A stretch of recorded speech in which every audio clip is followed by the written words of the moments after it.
Hello everyone and welcome to the Croft Circuit for this two-day Caterham BRSCC race meeting. So much great entertainment coming your way this afternoon and tomorrow as well, with a whole host of Caterham Motorsport Championships racing here this weekend. We've also got the 6th round of the Fun Cup Endurance Championship, and tomorrow we're joined by the BRSCC's latest series, the Nankang Tyres City Car Cup, which is enjoying a phenomenal debut season. The cars behind me are those competing in the Caterham 310R Championship.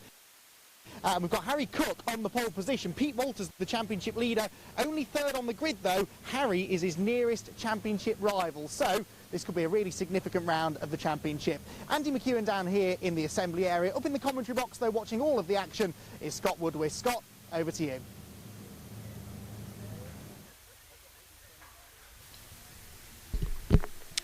Yes, thank you very much, Andy, and good morning, everybody. Welcome to not only Croft Circuit here trackside, but also on the BRSCC live stream as well. We're looking forward to 2 days of fantastic racing, as Andy said, and we are getting ready to start racing here with our first of our 4 Caterham Championships that are competing this weekend. The first of which is the Caterham 310R Championship, which is the fastest Caterhams that you'll see all weekend. And they're going to be heading out for their first of their half-an-hour races to get things underway. So as the cars make their way around onto the formation lap for round to the grid for their first race, we have to give you the grid for them very shortly. But just to recap these cars, these are essentially the same cars that you would find that have been going up through from the Academy all the way up through Roadsport, 270s and into that 310R Championship. This is the ultimate evolution of what starts out as a Caterham Academy race car, and these cars carry a 1.6 litre Caterham Ford Sigma engine, around about 152 brake horsepower. They feature a limited slip diff and Avon ZZS track tyres. They weigh about 620 kilograms, and they are pretty rapid little bits of kit. Of course, the Caterham's been around for decades. It's been one of those refined small kit cars that's been building and building into its own right, and Caterham now as a brand has now become so strong that it has plenty of international bases, lots of international dealers, and in many cases always provides some great racing up and down the order. So as the cars then make their way around onto the round of the grid, we will now be able to give you how they sit as they come round for this first race of the weekend.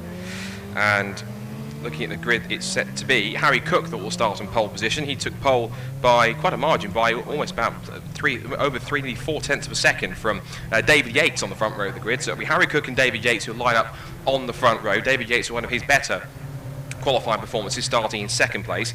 The second row of the grid is Pete Walters, and he will start. He's the current championship leader coming into the weekend. He will start alongside Lars Hoffman. And Lars, who has been a 2-time champion in the last 2 seasons. He was Roadsport champion in 2019 and 270R champion in 2020, and now he'll be looking to he's been trying to push on to try and get up there as high as he can, but he's currently sat at the moment coming into the weekend on drop scores with 108 points in 8th, whereas the leader, Pete Walters, is on 144 after drop scores. So the second row is Pete Walters and Lars Alexander Hoffman. Third row is Andy Lees in car number 2, and Lewis Thompson, who pretty much has been the driver to watch out for, because he's been charging his way up through the field, and that's the car to watch out for. Only qualifying 6th, so he's making some real progress up the order with some fantastic race victories in recent times. Row 4 is Harry Landy, and he will start alongside James Wingfield on the 4th row. Then it's Jeff Price and Gary Curtis who will round out the top 10. Andrew Murgatroyd on the 6th row then comes next alongside Douglas Christie, followed by Stephen Metcalf and Dave Bullock, then Chris Welch and Sam Bailey, and then Henry Williams, who will start at the back of the grid after he had an off in qualifying on his very first flying lap. He won't thank me for reminding me of that one, and he will start from the back after getting out there and doing 3 laps to get himself towards the grid.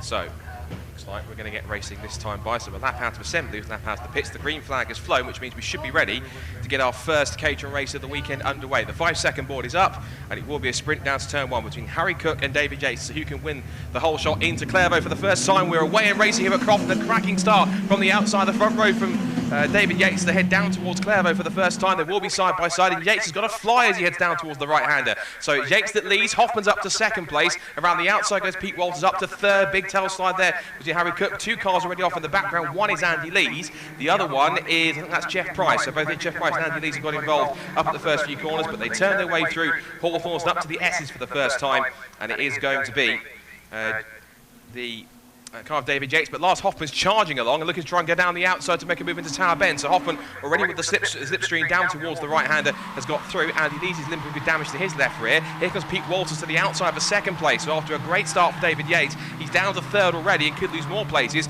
because Harry Cook and co are going to try and get onto his tail as quick as possible. So out of Tower Corner, up for the Jim Clark S's for the first time. Looks like Hoffman's got the advantage, but Walters is there in second. Of course, Walters, as we said, comes into the weekend leading by 13 points on drop score, so he's going to try and get as many points as he can because we're into that crucial point of the championship now. We've got this weekend and 2 more, particularly at Snetterton, and then we have Cadwell Park to finish off the season. This is going to be where it's all critical to score those vital points because drop scores will come into play in those last couple of rounds, and it really can make the difference between winning the championship or find yourself back down the order. Into the complex for the first time. It's Hoffman that leads, Walters second. It's then third place for David Yates. Fourth up there is now Lewis Thompson. He's certainly not one to watch out, but he's in the sort of orangey, sort of brownie, iridescent coloured car in fourth position. Wide there for Pete Walters on the exit of the hairpin, and straight back through has gone David Yates in second place. But there are yellow flags, double wave yellows. It might be possible for the stranded car of Andy Lees because we saw that car was struggling earlier on, so he might be in trouble. Hoffman leads the way though. Yates is currently in second place, but he's Yates came across the line in second place. Walters has got back through by the time they turn in through Clairvaux and Hawthorns. Thompson's into fourth, Cook is fifth, but it's Wingfield, Landy, Murgatroyd, Sam Bailey, who's in his first Caterham racing weekend, I believe this weekend. He's an ex-Mazda racer. And then Douglas Christie rounds out the top 10 as they head down the back straight and towards Tower Bend for the first time. And so the yellow flags, I think, have now been cleared. So, Andy Lees has gone past the pits with his left front wing sort of ajar on the front of his car. So watch out for that as he comes past. It might fall off. If it doesn't, he might get a black and orange mechanical flag as a warning for one of the damage that he's carrying at the moment. Through Jim Clark S's for the second time. Hoffman tried to extend the advance. He was nearly 5.5 tenths ahead of what was then David Yates at that point in time. But they race off towards the back of the circuit and now out towards the corners of Sunny In and Sunny Out. And now they're making their way onto that back straight, back towards the complex for the second time. This leading group of about 6 or 7 cars is quite close. Harry Landy's at the back of that, and now we're looking here. And Andrew Murgatroyd being chased down by Sam Bailey. So Sam Bailey in that sort of black car with the martini stripes down the side, making decent progress in one of his first few Caterham races. As I say, made his name in Mazdas, as is also his son Jake Bailey. So good to see Sam back out in another small sports car, making his Caterham debut this weekend. So onto the pit straight now for the end of lap number 2, and it's Hoffman that leads still, but now he's got Pete Walters in the slipstream to try and close him down on the run towards Clairvaux to start lap 3. Fast and frantic at this first point in time, and of course it's going to be tricky for these drivers because they qualified in essentially bone dry conditions. We have had that small sprinkling of rain. It's now down the inside where Pete Walters tried to make it stick, ran wide on the exit, and Hoffman went straight through on the undercut to back into second place. It might have killed his momentum a little bit, but now as Thompson's now into third place past Yates, he'll be trying to charge through. He's been doing the winning all through the last few races of the season. Last couple of meetings, it's been all about Lewis Thompson, and he's not hanging around. He's got past David Yates. Now he's looking to the inside for second place, up past Pete Walters, underbrakes into Tower Corner, and he makes the move stick. So Lewis Thompson really isn't hanging around here. He's up to second place and already coming up to challenge the current, at the moment, double defending champion. As we said, he was Hoffman was Roadsport champion in 2019 and 270R champion in 2020. He's got quite a mountain to climb on these last few metres if he wants to try and make it 3 on the bounce. As David Yates now tries to make an attack on Pete Walters, who, quite frankly, can't afford to keep on losing positions like this if he wants to try and keep on to his lead. Of course, those drop scores that will come into play might help if he starts to gain points back if he has worse results. But we'll have to take a look at those in a second as the race continues to develop. It's a half-an-hour race, so 30 minutes. And as this race carries on, it might well be this story continues on. Now, Thompson's gone up the inside into the complex past Hoffman. Round the outside at the second part of the complex goes Pete Walters. And also in the blue and black car, that's David Yates, who started on the front row. He might try to get himself involved. Walters tries to elbow him out wide over the curb and just about holds on, and Yates will try and get the run off the corner as well. He's swarming over the back of Hoffman. I think possibly missed a gear because he's lost out of place to the Yates, and also now to Harry Cook as they come down the pit straight. And what was Andy McHugh in a lead briefly for Lars Hoffman is seeing tumble from first down to fifth in the space of a single lap. That's how quickly it can change in Caterham racing, as we both well know. Dear me, it continues to change there as they head through Clairvaux once again. It's getting a bit frisky out there at the moment, isn't it? That was the number 21 of Harry Landy, the green car, coming out on top of that ahead. of number 13, which was Wingfield, James Wingfield. This battle going on behind that lead group.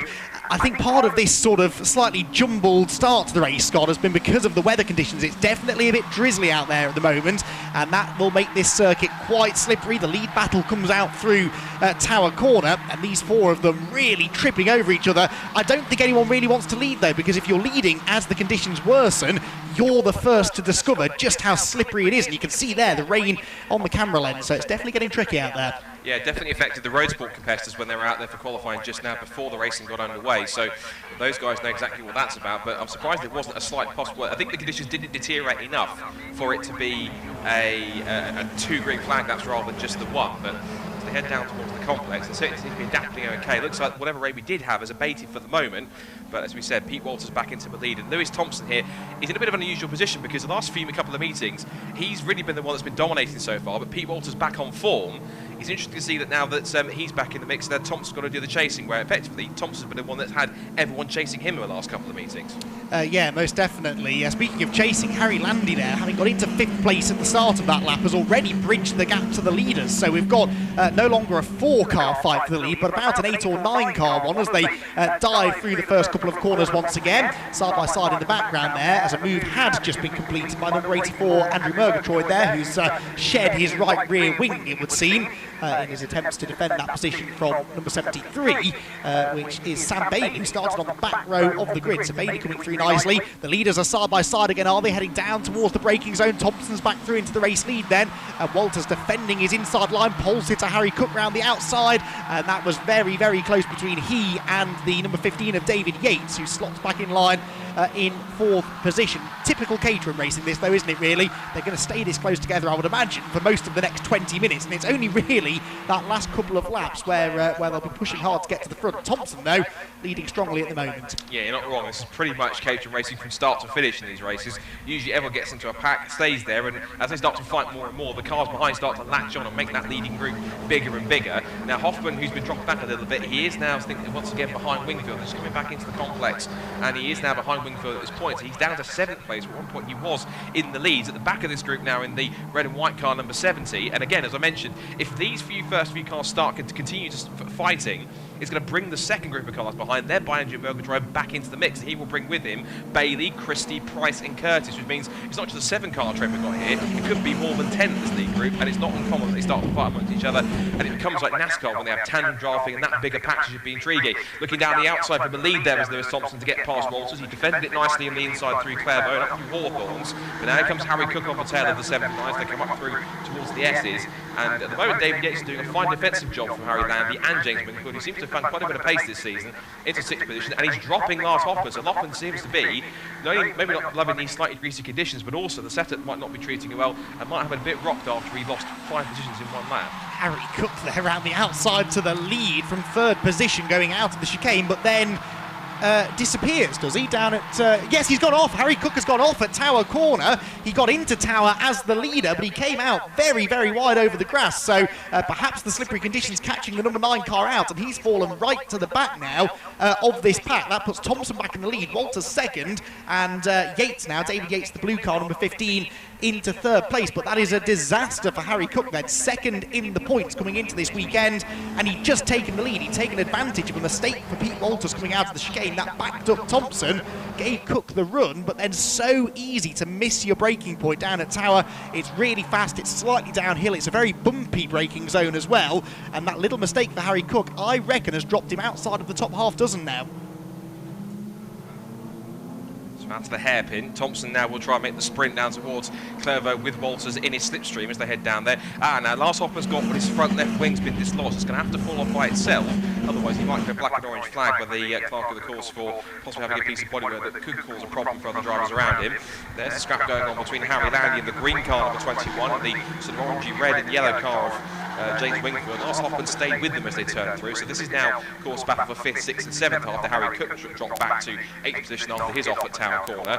But the leaders, as they run wide and exit the S's, using all the track and a little bit more than they might be allowed, as Thompson now fires it up the inside into Town, but Walters breaks that a little bit later, just trying to hold on as best he can as he turns in. So this should be quite intriguing as they turn back into the right hand and back down, but now they're side by side on the exit. A better run off Town Corner allows not only Thompson to get through, but look at the way David Yates was side by side heading into Jim Clark S's. They were very close just outside our commentary box window, but Yates quite smartly, I think, Andy, backed out of that before there was quite possibly something that I didn't really want to think about. Yeah, that would not likely have ended well. Running side by side through the Jim Clark S's is not advisable, especially with still 19 minutes and 40 seconds to go. There is absolutely no point in sending it with a wild move like that at this stage. On the final lap, maybe, but right now, better to keep your powder dry so they come back through the complex then. 4 of them for the lead again now, because Harry Landy has definitely reeled them in a little bit, and Harry Landy has not yet had a podium this season, has he? In fact, this is by far his best showing so far in 2021. The green car there in 4th place.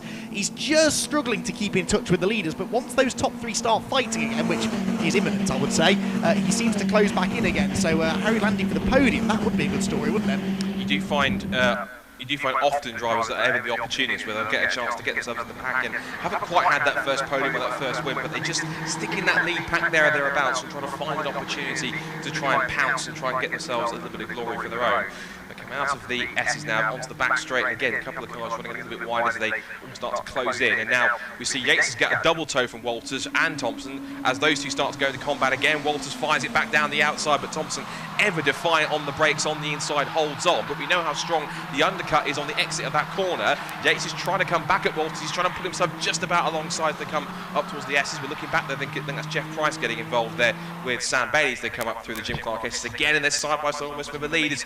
Walters gets right onto the tail underneath the roll cage of Lewis Thompson, back through Barcroft and up towards Sunny in and Sunny out. So Thompson back in that lead position, but not as commanding as we've seen in the last few races, and that's crucial, particularly if Walters wants to keep himself in touch to hold on to his championship lead, but also if Thompson wants to keep himself in contention to potentially steal this championship, and he's not that far away on drop scores, but actually he leads on drop scores, forgive me. They were a little bit sort of jumbled up, so Thompson leads by 7 points from Walters, so every point that Thompson can take from Walters now gives him a much better chance of getting the title as we come into these last couple of rounds. The problem for Lewis, though, is that he didn't race at Donington Park the season opener, so he missed those 3 races. Now, they become his 3 dropped scores that all drivers have to make, but that means he can't afford a DNF. Another DNF now, he can't count that as an extra drop score. They're allowed a maximum, well, they all have to drop 3 results. However, his hit rate for race victories this year, Lewis Thompson, has been extraordinary, hasn't it? Every single race that he has entered, 2 at Knock Hill, 2 at Silverstone, 2 at Brands Hatch, he's won them all. So he's on course to keep that unbroken win record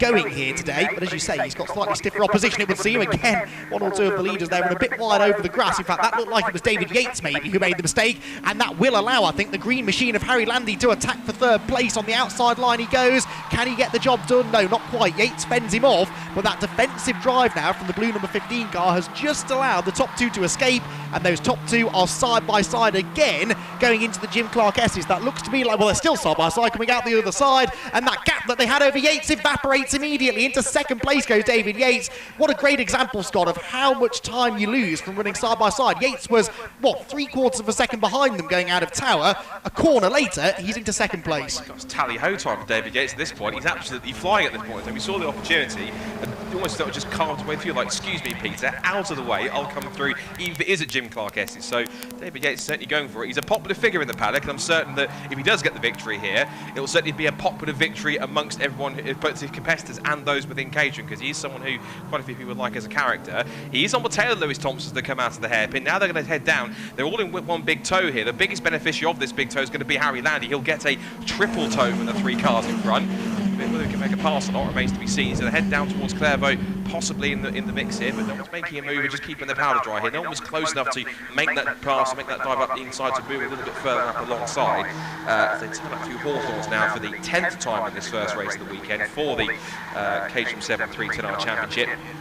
Thompson still in command, but David Yates, who we know is very strong off the corners, has got the mother of all runs there to look up the inside line. Look at the way he's got that straight line pace down towards Tower Bend. He's up the inside. Thompson, as he goes deep, he's not going to be able to hold on to this one as they turn in.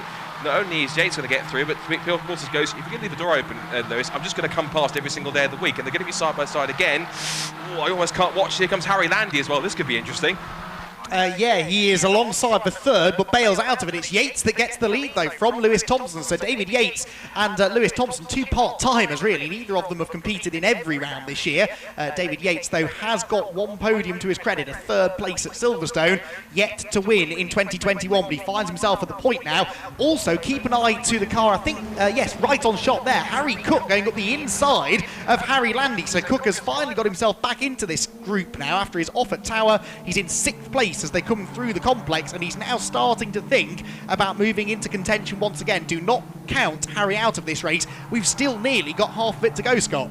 And also, I'd say I wouldn't count out either the guys in 6th and 7th, which is Harry Cook, who is recovering after that off he had earlier on at Tower Bend. And also, this man, Lars Hoffman, he had a bit of an up-and-down race in this first part, but this second part, he might come a bit stronger now he's in that leading pack. Now there's a... Oh, it's up the inside goes David Yates. He's done the move up the inside, under brakes into Clairvaux. Through goes David Yates. So Yates is up into the lead now, the expense of Lewis Thompson, and now it's James Wingfield taking up the mantle, because watch him in 4th position. He's moved past Harry Landy. He's now into that deep inside that top 5 position, and he is now right on the tail of these three. So genuinely, any one of these 7 cars could at least find themselves on the podium, let alone win this race. And that's what makes it so fascinating. 14 minutes to go. There is no telling who the favourite is at this point. Oh, Yates and Thompson side by side. Every time they arrive at Tower Corner, I'm convinced one of them is about to fire themselves off into the farmer's field, but somehow they all just about get it stopped. Harry Cook, by the looks of it, is into 5th place now, so he's ahead of Harry Landy.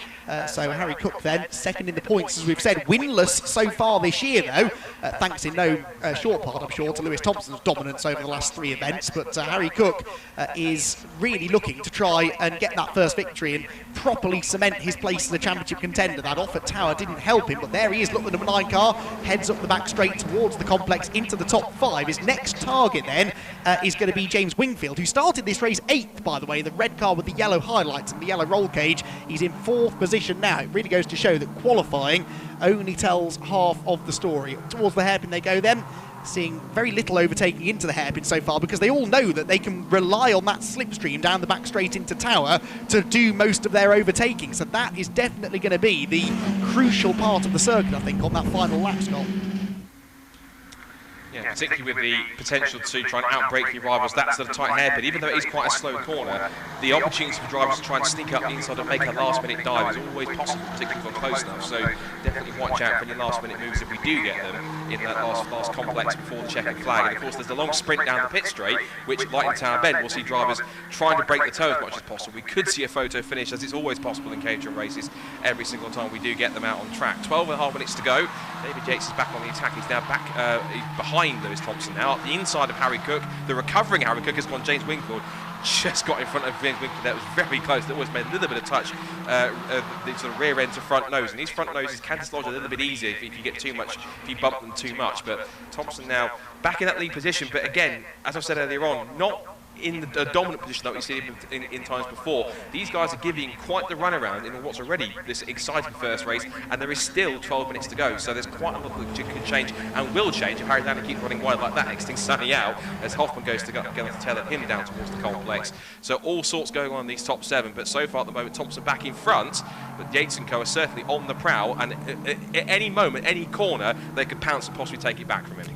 I will say though, Lewis is leading the race well, isn't he? You're right, he's not got a big lead, but he is holding the lead lap after lap after lap. Even if he loses it temporarily halfway around the circuit, he always seems to be back in front again by the time they get into that final sequence of corners. So that bodes well for the end of the race. It's very hard to defend a lead usually. Oh, contact for second place, and that's going to disrupt Harry Cook again. That was a real attempt to get up the inside by Pete Walters. Harry Cook now gets elbowed out wide by James Wingfield into Hawthorne corner. That was not Harry's fault really. Pete Walters launched up the inside of David Yates. They made contact at Clairvaux, and Harry Cook had nowhere to go, slammed on the brakes to avoid them, and then got a hip and shoulder for Wingfield, and that splits the pack now. Yates somehow survived that in second place, and he and Lewis Thompson now have a gap over Walters third. Wingfield up the inside there for fourth. I think that's Lars Hoffman, isn't it? He was repassing through Tower Corner, and poor old Harry Cook, through no fault of his own, has it all to do again. Yeah, for the second time already this morning, so must be thinking it's Groundhog Day, thinking, oh, I've been here once before, I'm going to try and do it all again now. So the man who certainly is still in the prime seat, behind Lewis Thompson, that is David Yates, because the one thing they always say in Caterham racing is, ironically, the worst place that you want to be in a Caterham race is in the lead, out of the last corner, on the last lap, because as we both know, there is absolutely no guarantee that you will stay in the lead by the time you get to the checkered flag, if your main rival behind in second is right underneath your roll cage, so to speak. So watch for these two out front if they get to pull away. This could also be a bit of a tactic here as well, because these two might see a chance to work together, because two Caterhams in the air together work better than one, so possibly these could punch quite a bigger hole in the air, and these two could start to draw away, so we could see in these last few 10 minutes or so, Andy, a one-on-one battle for the lead, whilst Pete Walters and Co tries to catch up for third, and they might well get separated and be in their own little individual fight for third, whilst the top two draw away. Well, the gap at the moment is 1.5 seconds between second and third, but we have a new second place man. It's now Lewis Thompson, so David Yates not working with him, wants to go ahead of him and get back into the lead. You'd have thought David would still be catching his breath after that heck of a whack that he took at Clervaux a lap ago. How he's still in this race is a bit of a miracle. Not only is he in it though, he's leading the way as they head out to the chicane once again. There's Pete Walters then, his aggressor, in third place. James Wingfield trying to challenge for that position into Tower Corner. Lewis Thompson is back in the lead now. What's going on for third? It is still going to be Walters ahead of Wingfield, but Wingfield has the better exit from Tower and gets to the right-hand side of the road. That will potentially give him a chance to get back through the Jim Clark S's. Has he done it? Yes, he has. So Wingfield then back into third spot now, and fighting hard for it there with Pete Walters, whose car may also have sustained some damage after that contact with David Yates. So Thompson back in front then, Yates second, Wingfield in third position. James Wingfield, I believe, has he had a... Yes, he has had a few podiums, but he's not won a race yet this season. And if he's going to, he needs to really work with Pete Walters here to close back in on the leading two. To the eye though, Scott, I would say the gap between second and third is creeping down again. It was 1.5 seconds at the line. I think it's a bit less than that now.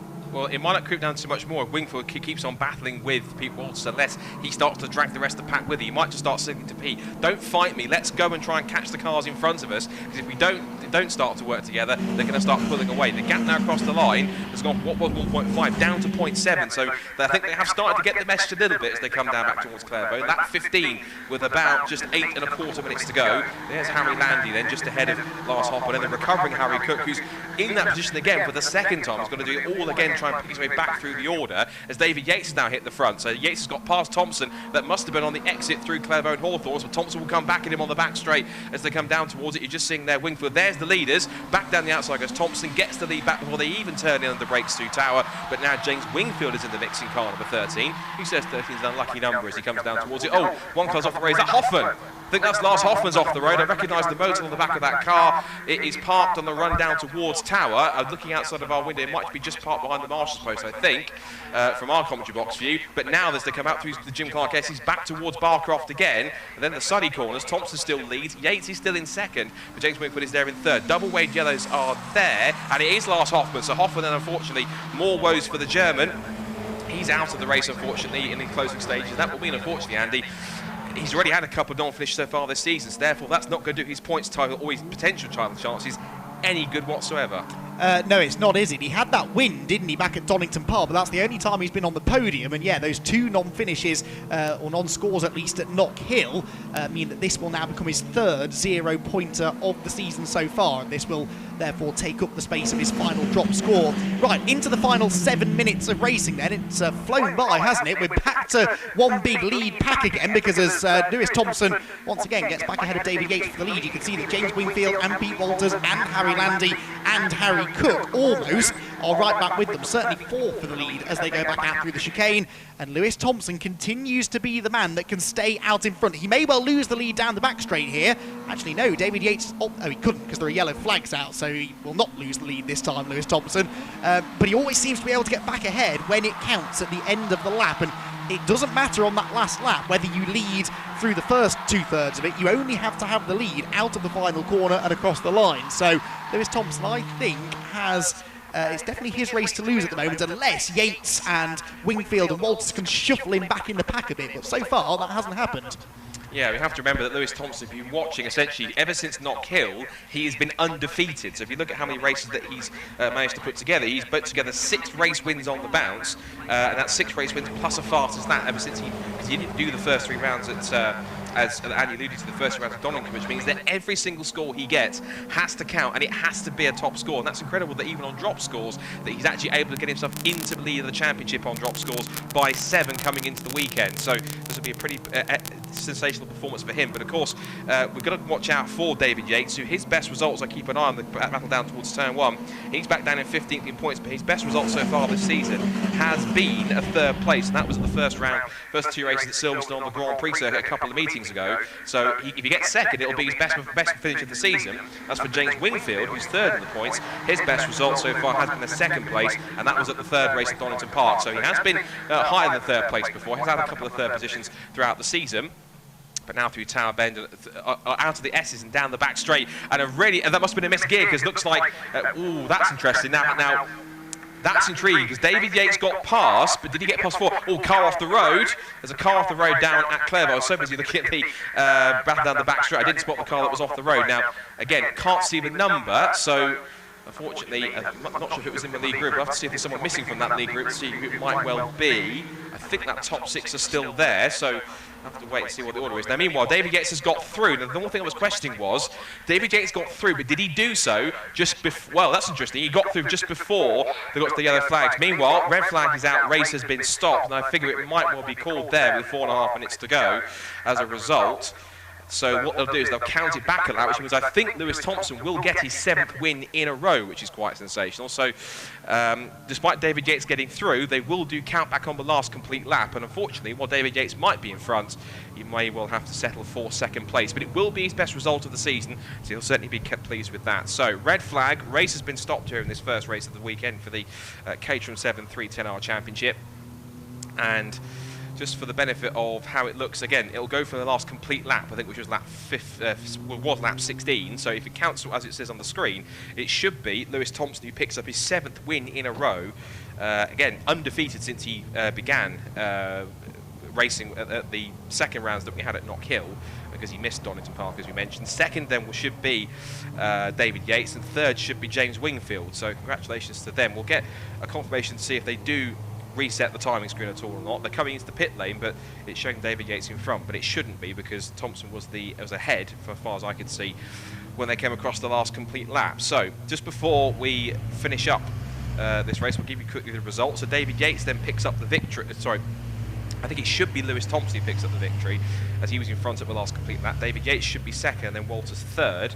It's then, Wingfield 3rd, Walters 4th, Harry Landy is 5th, and then from Cook in 6th position, Murgatroyd 7th, and then it's Jeff Price 8th, Douglas Christie 9th, Alan Curtis in the top 10, then it's Welch, Metcalf and Bullock.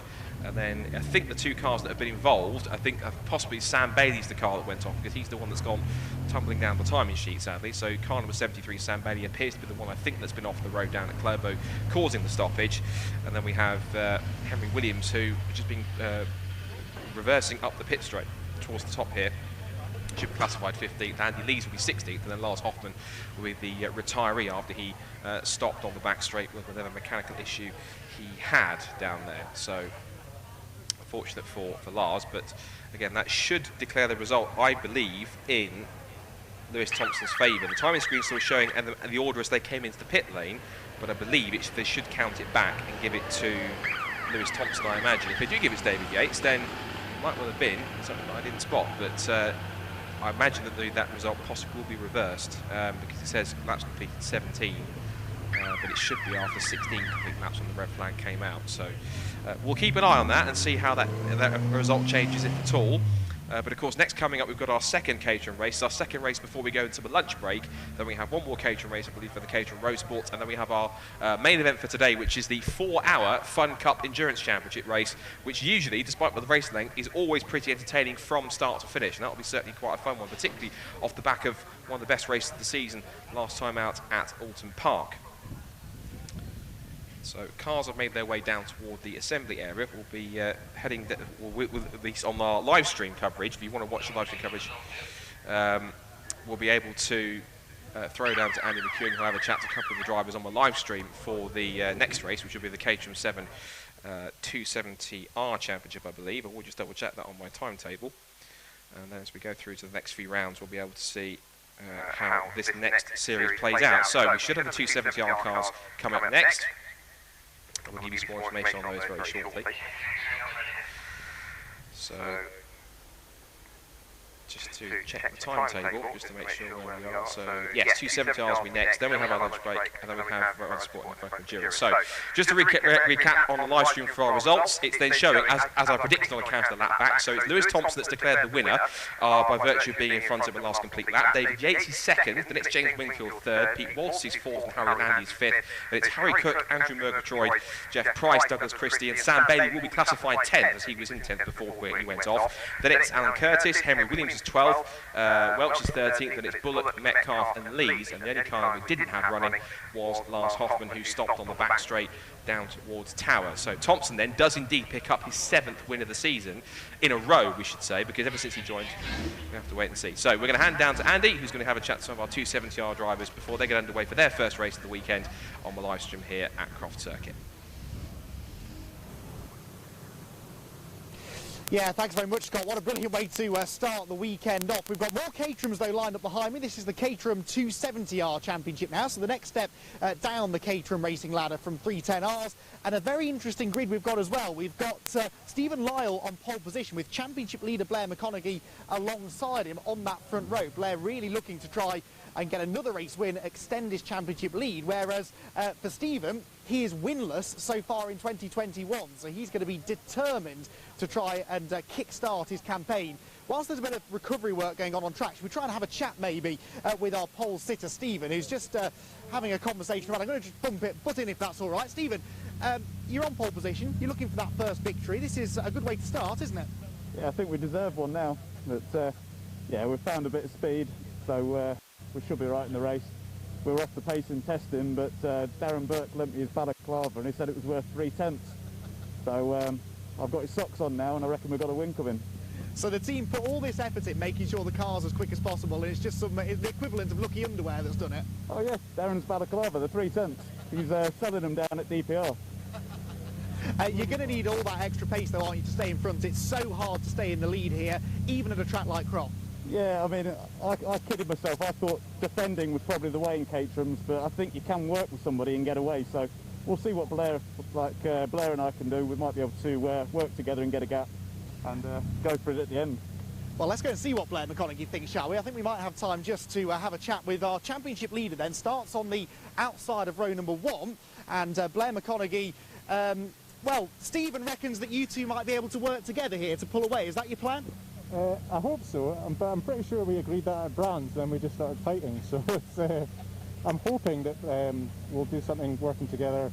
We've both got good lap times. I don't think we know each other's pace down the grid yet, because there was a lot of towing going on in the qualifying, so it'll settle out fairly soon, as you know, and I'm sure there'll be a big pack fighting for most of this. From a championship perspective, it's been a good season for you so far, hasn't it? So I guess in the back of your mind, you've got to consolidate that too.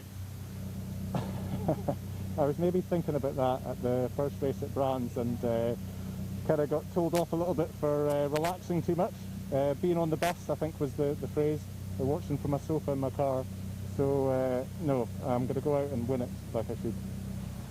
Fighting talk then from Blair McConaughey, who starts on the front row with Stephen Lyle. Keep an eye out there for Harry Eyre and William Brunt. They're the second row, both very quick drivers as well. Scott, this should be a good one.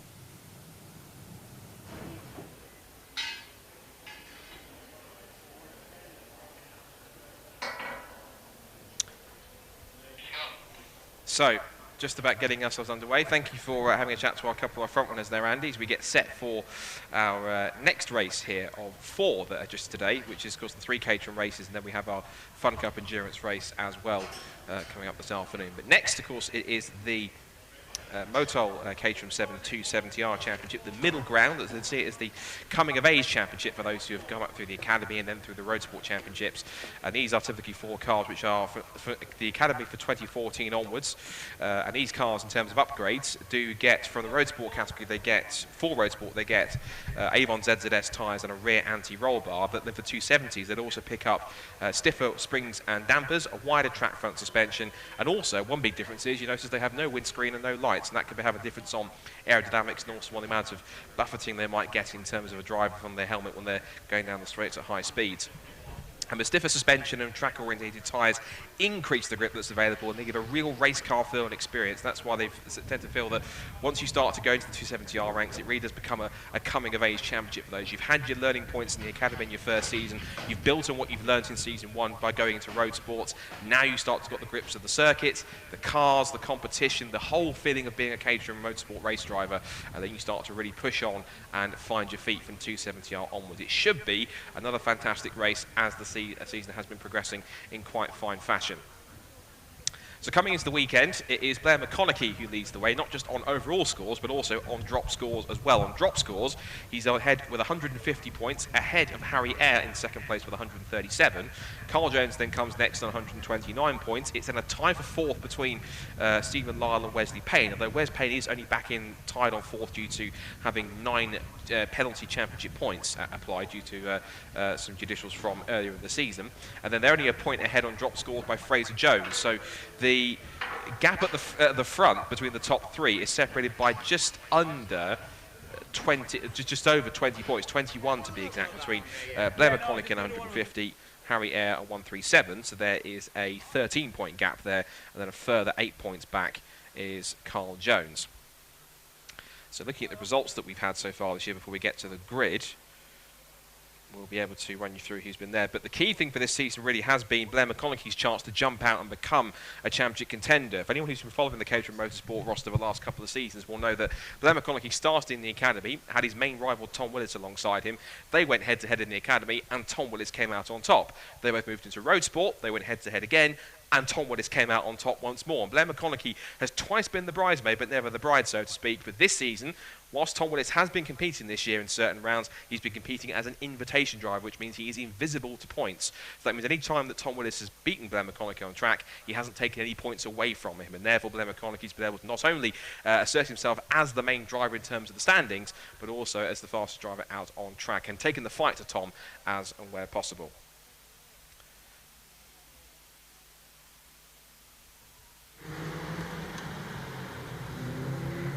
Cars now have already made their way out onto the circuit, and this will be a 30-minute race, as it was also scheduled to be for the 310R Championship. So they head out onto the circuit. The weather conditions, whilst it is quite still overcast and a bit grey overhead, the earlier drizzle of rain that we had during the Roadsport qualifying hasn't reappeared, although typical commentators curse that could always change at the drop of a hat, so we'll have to wait and see how the weather conditions play out. We'll give you the grid in just a moment. On the back end of the circuit to explore the conditions, which shouldn't be too dissimilar to what we saw earlier on. So the grid then, coming into this first race of the weekend for the Motul Caterham 7 270R Championship, is as follows. It's number 5, Stephen Lyle, who will start on pole position. Alongside him is the points leader, both overall and on drop scores, that being Blair McConaughey. Harry Eyre and William Brunt then come next on the second row in cars 55 and 88. Then it's the number 11, Carl Jones, alongside Wes Payne. So a lot of the main championship contenders pretty much all at the front of the field, looking to try and make an instant impact in the mix. Max Gaunt will start 7th on the 4th row of the grid. He will start alongside David Morgan. Then Darryl Cresswell and Alan Curtis round out the top 10. Fraser Jones is back in 11th place, got some work to do from the 6th row alongside Duncan Cook. Then it's Dan Clayfan and Peter Wales on the 7th row from Michael Curley and Tim Steele. Then Craig Mingus and Angus McLean on the 9th row from Paul Herndon and Ryan. It can make all the difference in getting a little bit of extra performance out of the car and making the most of it as much as possible. So, quick colour ID check for you. It's the dark grey and orange car, Stephen Lyle, on pole position on the left of the track, looking down it, but driver's right, and alongside him in the white car with the black nose, that is Blair McConaughey. Then alongside him on the second row in car 55, Harry Eyre. That's the car in Team Lotus colours, the British Racing green car with the yellow nose, and then the Gulf coloured car, the fluorescent orange and blue machine, that is number 88 of William Brunt. Carl Jones then comes next in the black and green machine, and the Wes Payne in a rather brightly coloured sort of pink, sort of pearlescent sort of, I don't want to say the word sparkly, but it's kind of like a very pearlescent looking sort of shiny livery on that car, so watch out for it in car number 38. Quite a flamboyant livery, so to speak, but do watch out for it towards the front of the field. Last couple of cars are just getting themselves into position towards the back of the grid. Richard Hoare and Oliver Smith are lining themselves up, and then in a few moments' time the green flag will fly, and we're all set to get underway for our second Caterham race of the weekend, the first of two for the Motul Caterham 7 270R Championship. Green flag at the back. It'll be between Stephen Lyle and Blair McConaughey to win the sprint down towards turn one. The red lights will come on in second. Now they go out. It's a pretty short hold, and away they go for the 270Rs. Decent start for the first few rows as they charge towards Clairo for the first time of asking. And it's a better start from the outside of pole position again, as it was in 310s for Blair McConaughey. So into turn one he will go. He gets the whole shot. Second for Lyle, third for Jones, fourth I think for Harry Air as they turn wide. A couple of cars running a little bit over the runoff areas and over the curves, but they seem to have held on just fine. Lots of battling in a bit. Pack 99 is in there, and that's why Curley, he started back in 15th place, has dropped a couple of spots. But out they go through the S's for the first time, and already it's Blair McConaughey under pressure from Stephen Lyle as they come down the back straight. There's William Brunt side by side with Wes Payne down towards Tower for the first time. McConaughey, whilst he was under threat from Lyle, has been able to hold him off for the moment in time. It's then the number 11 of Carl Jones in third position, fourth for Harry Air, and fifth now for Wes Payne ahead of William Brunt, so he stayed in front as they come out through Tower and down the back section through the Jim Clark S's for the first time. There they go. So Blair McConaughey, championship leader, trying to hold off Stephen Lyle, who comes into the weekend. As I mentioned, he is equal fourth on points with 107 on drop scores. But I would think probably arguably he might be ahead due to the fact that he has no penalty points. But out through the sunny corners and back towards the complex for the first time. Some great battles also. And I can see Max Gaunt's made a good start. And there in his car 43, which is Alan Curtis. He's up there inside of the top 10 too. Into the complex for the first time. And it's there McConaughey a little bit sideways as he turns in through the right-hander at the exit of the complex into the hairpin. So it will be across the line for the first time. McConaughey that leads the way. Lyle in second place. It's Carl Jones in third place, followed by Harry Air in fourth. Wes Payne is still in fifth position for William Brunt in sixth. And Max Gaunt's made a decent start. He's up to seventh. So eighth place also in there for car 56. David Morgan's made some good progress up the order as they now charge back down towards Clever for the first time. So McConaughey in command as they turn in on lap 2 here at Croft. And as I say, Carl Jones working well in third. And one thing I was going to mention is that I think as part of the resurface, right at Clever on the apex, I noticed this watching the cars down in the assembly area qualifying as they were out in their sessions earlier on. There's quite a nasty bump on the apex off the curb here at Croft into Clairbo, and that can really unsettle the car, and it did catch out a few drivers, not just getting them sideways, but also one or two being sent off into the gravel as a result, so they'll have to stay careful for that. Side by side between Wes Payne in the 38 and the 88 car, William Brunt, the golf-coloured car against the kind of more flamboyant, sort of shiny, sort of pearlescent car in front of him. He's going to go side by side, possibly into the Jim Clark S's. He has a think about it, but backs out at the last minute because he thinks that discretion is the better part of valour at this point in time. Of course, it's quite an early part of the race. We're only on the second lap. We've barely even had 2.5 minutes in this 270R race, and still they are as close as ever. So everyone appears to be sort of pairing off a little bit here now. We're going to tandem groups here. First, third, and fifth place battles are all between two cars at the moment. You've got McConaughey and Lyle trying to pull away. Then you've got the next group to two-car group, which is headed by Carl Jones and Harry Air. Then the next two-car group, which might become a trio in a second, as Max Gaunt starts to get onto the back of both William Brunt and Wes Payne. You can see on the screen if you're watching on the live stream, both on Facebook and YouTube. As there, William Brunt sticks his nose up the inside into the hairpin and gets himself side by side. Wes Payne looks across and says, "Hold on a minute, where did you come from?" He's going to be side by side. He'll be on the outside line down towards Clairvaux, but if he can break a little bit later and get the toe down towards the right-hander, he might well find a way through. He's swarming all around him to get past. There are the leaders. There is McConaughey, Lyle, Jones, Air, and still Wes Payne in front of William Brunt, so still Brunt hasn't made it through, remains in sixth position, but now the battle that's going on is just bringing Max Gaunt into play here in seventh place. Rest of the top 10 is being finished out by David Morgan, Alan Curtis and Peter Wales, and a couple of drivers that have dropped down a little bit. I think Dan Clayfan's a little bit further down. He wants to be, is now side by side again for fifth position. Down towards Tower they go. They're going to be side by side. Brunt's on the outside line, and look at that, sweeps across, under braking before they even start to turn in for Tower corner. Wes Payne knew his beat before he hit the middle pedal, and just about held on to remain in tow. But all this battling is just losing them time to the first four cars in front.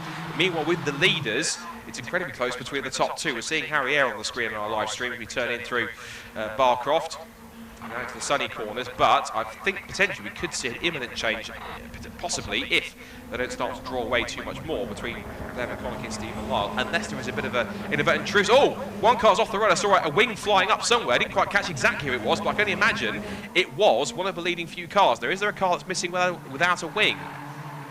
I think it's Harry Air's, in fact, but whether he made a touch or not, I'm not sure. So whether he ran wide and has knocked the left rear wing. Harrier's car definitely is missing a left rear wing, but how that fell off, whether he just ran wide and it hit one of the markers or hit a curb somewhere, that was quite odd, but it looked like it was a bigger accident than it actually was. It looked like it was simply just looked a bit dramatic with the dust being kicked up, but Harrier carries on regardless, and that time hasn't been affected. Carl Jones sets the fastest lap of the race with a 1:32.766. So initially tried to pull that gap in as they turn in through Clairvaux for the fourth time. So Blair McConaughey then, Andy, at this point in time, has that lead, but I suspect possibly at this early point in time, Stephen Nye is kind of inadvertently, and I say this in inverted commas, working together at this point. But given the fact that Carl Jones just set the fastest lap of the race, he's not allowed to get away too far. He wants to be part of this lead group as much as possible, particularly with the pace that he's currently setting. Yeah, McConaughey then out in front, as we're sort of used to seeing, but it's nice to see some new drivers getting up there, isn't it? Stephen Lyle in second place. He's had those 3 podiums yet to win a race, and I'm sure he's very much sort of thinking, as he said to me down in the assembly area, he's playing the long game. He doesn't really want to start scrapping with Blair in the early stages.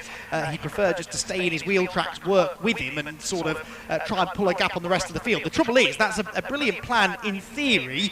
It's not really working though, because McConaughey is starting to get away from him, and actually Lyle, as he loses a bit of slipstream from the leader, is in danger of falling back into the clutches of the 3rd and 4th place cars, isn't he? So we'll see how well this plan works as we go deeper and deeper into this race. A 30-minute race is a surprisingly long time, and in a Caterham race, an awful lot can happen over those 30 minutes. Some good side-by-side battles going on there in the midfield, coming down towards the complex. The race leaders, though, come out of the final hairpin, and it is going to be Blair McConaughey that leads the way. Then Lyle in the number 5 car was half a second behind at the start of the lap. He comes through at the end of lap 4, and the gap's just crept up by another 10th, Scott.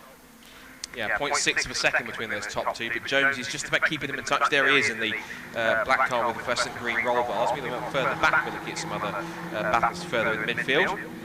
So we'll just catch who this is in the straight. I noticed that definitely one of them is Darren Cresswell. I think it's Dan Clayvan, Peter Wales, Darren Cresswell, because I recognise the white, pink and blue car kind of red. That's another distinctive car on the field. Just behind him then is Curtis Jones, who, Fraser Jones, forgive me. So Fraser Jones, he should be a little bit higher up than I would expect him to have been, but currently sat back in 13th place in car 14, just at the back of this group. There he is, car number 14. But not having the same race. He's been up there in the lead group before in the earlier few races, but not really finding the groove here at Croft, it seems. Dan Clayfan goes defensive on Peter Wales, and likewise Cresswell just holds Jones at bay. Just behind them is the sort of plain silver and yellow car Tim Steele in 14th position. So plenty of battles mid-pack. That's the great thing about Caterham Motorsport, is that as many of the championships, you're not short of someone to race with the roads front, middle or rear of the field, regardless of your pace. You've always got someone to have a play with and work with at some point and have essentially a great race with, no matter what position it's in. Yeah, it's a shame we don't always get to see that as a viewer, because we're always so focused on the lead battle. But yeah, this is a great example of just how close it is right the way throughout the field. A good exit there from the Sunny complex for Darrell Cresswell. He's trying to make a bit more progress through that midfield sort of scrum. This is one of the bigger groups of cars that we've got racing. One of them on the grass a bit at the background there, number 53. But you really don't get to appreciate just how competitive these grids are throughout the entirety of the grid until you come and watch trackside, because then every single group that comes past you, you really get to see just how hard they're pushing. Bit of a mistake there from Stephen Lyle through Clairvaux corner. He did, though, get that gap back down slightly to McConaughey, so I think he's still just about within slipstreaming range, but he might now be starting to worry about Blair's pace. If Blair can get his head down and pull away here, that could give him the win. We might want to look a little bit further back on that group, ironically, that's behind the group we were looking at, because that group's even bigger. Regardless if it's in the bottom half of the field, they're having a fantastic scrap amongst each other, so we can get a view on that in a moment. That might be handy to see. Just whilst looking at the leaders, I can see one car, I think Mr. Gear went a little slow in the chicane. It was 52 Peter Wales, so he dropped back a little bit. We're still watching the scrap going on between these first few cars at the front. And they've come out of Tower Corner, and now waiting for them coming up for the Jim Clark S's now for the 5th time. Come through now towards the complex. Looks like they go again. That's Max Gaunt that's been chased down by David Morgan and Alan Curtis. This is the scraps going on for 7th, 8th and 9th, just towards the second half of the top 10. He still leads. The gap across the line last time was just over half a second, and a further 3/10 back to Carl Jones in 3rd place. Still watching the David Morgan with Curtis and the mixed leaders have just gone through. And then we're waiting there for Gaunt and Co as they come back into the complex. Just ahead of them, you've got William Brunt, who's pulling away from Wes Payne. As they come back through, continue to watch Gaunt, Morgan and Curtis. That's over 7th, 8th and 9th place. So leaders that came across the line, the gap has come down ever so slightly. It's down to just under half a second now, and ironically, the distance between McConaughey and Lyle is now identical to that between Lyle and Jones. It's exactly 0.488 of a second for each of those gaps, first to second, then second to third. That just shows how close it is. Top three are separated by less than a second as they come onto the back straight.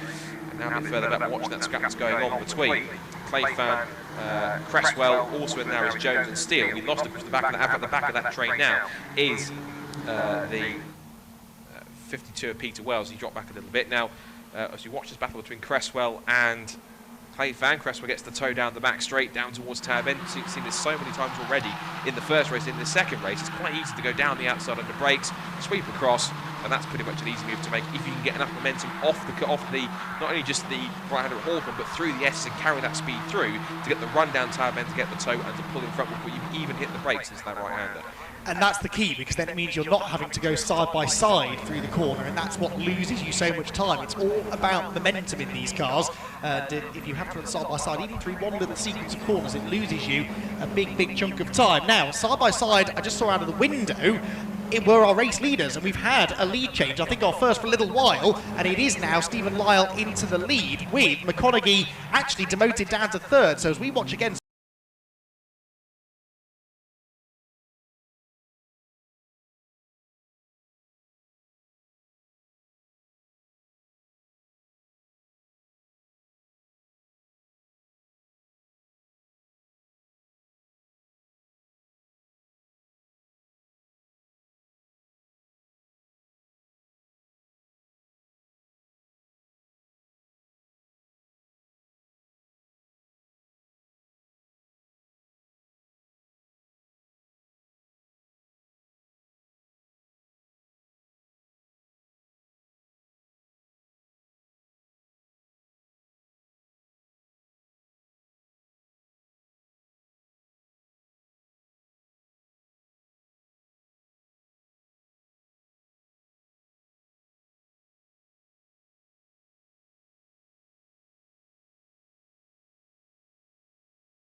across and says, "Thank you very much, I'm back into the lead, come chase me down the pit straight." yeah, so Blair McConaughey then back in a position that he said he was in at Brands Hatch, where he is sort of following the lead battle. He got told off at Brands Hatch for not getting stuck in enough, so let's see whether he decides to do that differently here today. They're side by side ahead of him though, and that is giving McConaughey a run on both of them. They're going to be 3 wide for the race lead down to Clervaux with 17 minutes to go. To the outside goes Lyle, to the inside went McConaughey, but he bailed out of it, and so actually they stay in the same positions then. Lyle leads the way, Jones second, McConaughey third, but you're right, Scott, Harrier is right there with him now, and these four with a decent gap now, 6.5 seconds or so over William Brunt, who is in that 5th place. But that was brave stuff there from Stephen Lyle. He was under a lot of pressure into turn 1, and he refused to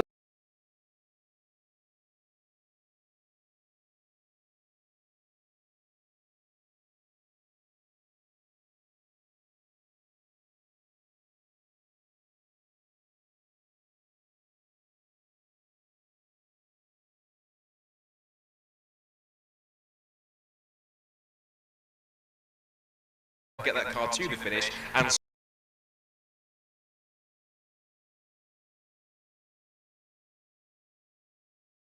the real chance he had to try and defend the lead was to simply go later brakes than everyone else, pray he could get it stopped and get off the racing line, which he did thankfully, and it's worked. And now what's also working is the run he's got off the corner from Sunny out, but Charles Jones immediately throws the block and he goes a little bit deep. Now there's slippery surface flags being waved down here at the complex, so I imagine either someone's just dumped some dirt or even dare say some fluid or something onto the circuit, but either way, there was a slippery surface flag down at the complex. It's just off the screens, but I can see it out the commentary box window, the marshal holding it, so that might be a bit interesting. Down the pit straight they go again then. Carl Jones, as you say, is the new race leader, but now Stephen Lyle's in 2nd place, and now coming back under threat from Blair McConaughey down towards Clervaux again. That time-wise, Carl Jones did a 34.5. Everyone else doing low to mid 35s, 35.1 for Lyle, 35.2 for McConaughey, 35.3 for Air. So at this point in time, Carl Jones in clear air compared to the other three in this moment. Andy seems to be more comfortable than being in the pack, whereas others seem to be more comfortable in a tow following everyone else to get their speed, rather than being out in front and losing all that time by being the one that's giving the tow to everyone else behind him. Yeah, and it's one of the hardest things to do is escape in a Caterham race, as we know. So if Jones can do it, that really is a strong message that he's sending to the rest of the pack. 3 of these 4 drivers now have had a stint in front, and although Blair McConaughey did manage to get, what, 0.6 of a second over the rest of the pack at one point, we haven't seen anyone break towards that magic 1 second buffer, have we? Let's see what Jones can do. He was 0.8 clear at the start of the lap. Now it's about 0.8 of a car length. In fact, less than that, because they're side by side, and Lyle shoots back through going into Sunny. So forget everything I was just saying about Carl Jones building a bit of a gap, because by the time they come back towards us at the end of the lap, he's not even in the lead of the race anymore. Lyle back out in front, Jones second, McConaughey third.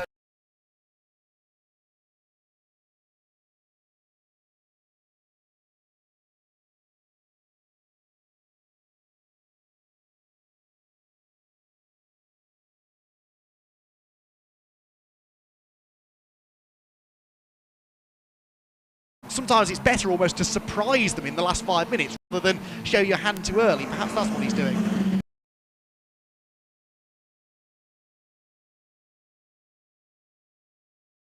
Making a small look up the outside to Carl Jones as they turn in through the right hand at Clairvaux, under brakes, but now Stephen Lyle back in front. As you say, he's on the quest for his first Caterham victory of the season. I think it might be his first Caterham victory ever, because of course he sort of made his proper debut in the Caterham earlier on this year, and I think at Not Kill, obviously he also missed the Donington rounds, but he's now got himself in the mix and scoring some strong results. He's come close a couple of times for that first race victory. Possibly could be here at Croft, as McConaughey was very close to getting edged out onto the grass. In fact, was almost edged out onto the grass there by Carl Jones. He looked to the outside. This again brings Harry into the mix. McConaughey's now right onto the rear roll cage of Carl Jones. They turn now back in through the left-hander, now through the right of the Jim Clark S's and back onto that complex to Barcroft. And here you can see that Stephen Lyle again not being allowed to get away too far, but it seems as though that whilst he wasn't all that comfortable initially when he was in that lead group, now he's there, he's starting to find it a bit more, and it's a little bit of extra little tense that you can gain in the corners to try and get away. That can make a difference between giving a car a strong tow behind and giving them quite a weak one, if not at all. Consider the fact that these cars are quite, forgive me for saying so, unaerodynamics, therefore they do punch quite a large hole in the air, which is why the tow is so strong in these cars, particularly in a pack. But it should be intriguing to see how he gets on as McConaughey makes the dive up the inside in for second place, and Carl Jones tries to hold on around the outside line, but the better traction off the inside of the corner gives McConaughey at least the run to go level with Jones down towards the pit straight and down towards turn 1 again.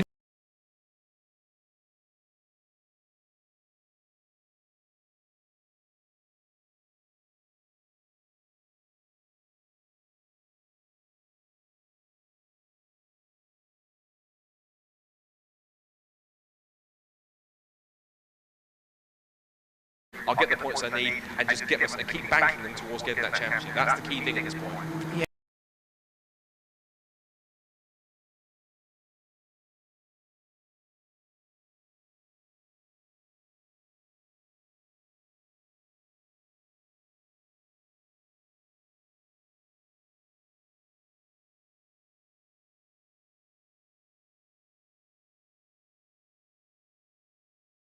Ahead and defends the middle ground going into Tower Corner. Behind, not far behind at least, is the number 53 of Tim Steele. He's the yellow car, and then number 52 just behind of Pete Wales. So 4 of them here battling just outside the top 10 as they work their way back up through those Jim Clark S's towards Sunny once more. We now have 11.5 minutes to go, so we're ticking towards the final third of the race. Drivers starting to make their plans perhaps for the final stages, although as we saw in that 310R race a little while ago, all of those plans that you make in your head can be completely scuppered if there is a late safety car or a red flag, or if the weather changes, which is going to be an ever-present threat this afternoon, I think. So yes, they're sort of strategizing out there, but sometimes you just kind of have to go with it.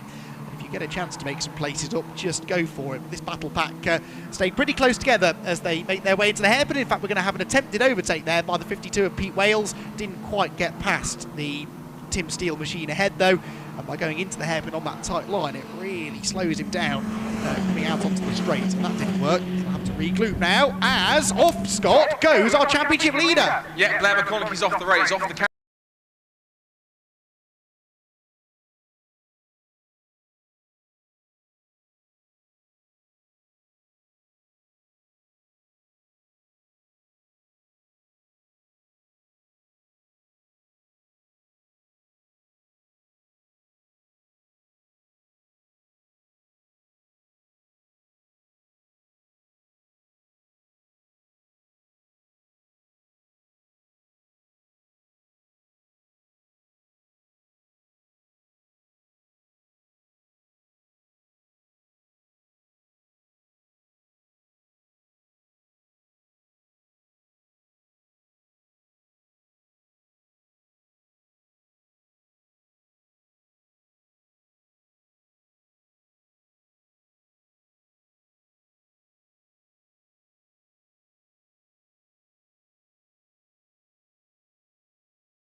Contender, of course, so suddenly this is looking good, isn't it, for Stephen Lyle and Carl Jones, because Lyle on dropped scores is right in championship contention. Carl Jones is actually the closest man to McConaughey's overall points haul, and Harry Eyre is pitting. Harry Eyre is into the pit lane, so that's taken two of our front runners in the title race out of contention then, and that could be really significant, as Scott says, when we get to the end of the year. There are 5 races to go this season after this one, and unlike in the 310Rs where they drop 3 scores, the 270Rs only drop their 2 worst, so that will be Blair's first non-score of the season. The same is true of Harry Eyre, but that means they can only really afford one more bad race now over those final 5, and of course it could also affect their grid positions for tomorrow's race, so this could well prove to be a really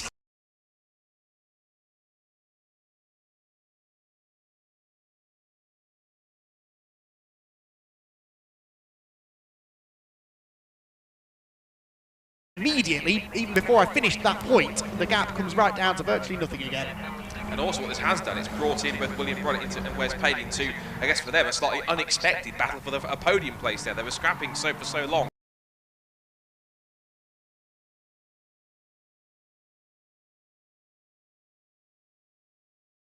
By DNF from this race, as I can see, poor Blair McConaughey is walking on the grass, unfortunately, on the infield as the race goes on.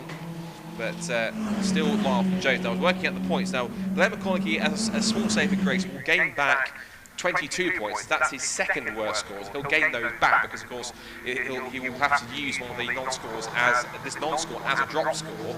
As for Harry Eyre, his worst score points will drop back. He'll gain back 18 points because that was his second worst score. Both of which those worst scores came at the previous rounds at Brand. So that's how many points he'll gain. So as a comfort, McConaughey will gain back more points than Eyre once we factor these non-finishes into account, but at the moment there's a little comfort from the fact that he's just out of the race full stop, so that's the key thing. Now, this will be intriguing to watch this battle because Harry looks like Wes Payne's got back ahead of William Brunt now. These two have been going back at it back and forth for the entire race. They look wide from Wes Payne over the curbs, and you can't say these two aren't entertaining because they've been going at it for just about the whole race. They've still got 7 minutes to go, even more chances for them to keep on getting amongst each other, but a two-way scrap for a one-on-one duel for the win, and the third, looking pretty intriguing to see who we're going to get on our podium places, which are by no means certain to be coming to these closing stages. No, not at all. Big slide there from William Brunt, it was, going out of Tower Corner. That was a really good save, and he has a good run there out of Sunny, goes up the inside.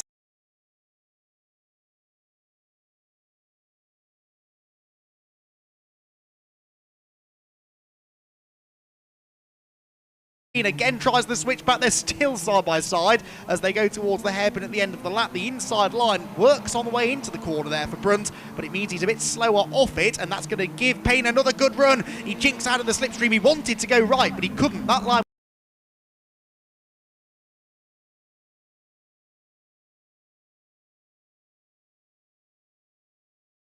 hit the brake, so it is now Payne back into third, Brunt down to fourth, as at the complex, Scott, we've got a spinner.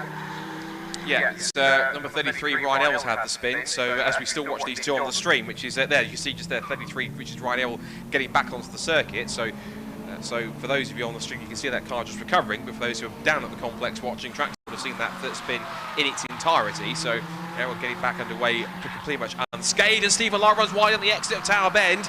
Now that could really put Carl Jones's tail up here. He'd be right onto the tail of Stephen Lara as they come through the Jim Clark S's once again. This is lap 16.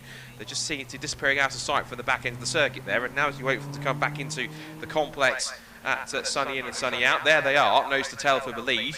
So Lara, of course, in car number 5, being still chased down by Carl Jones. There is still just under 5.5 minutes to go, but Carl Jones really has seen the opportunity here. The fact that Lara is starting to get a little bit ragged, a little bit under pressure now from Carl as he comes into the right left-hander.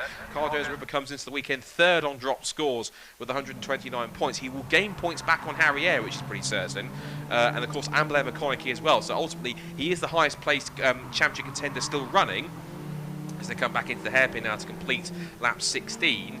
And just behind them, the battle for third still hasn't finished between William Brunt and Wes Payne to come back down the pit straight. There's the top two.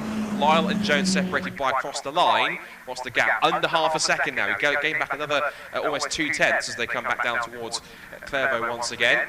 Waiting for Oscar for third to come through. That's still going side by side again.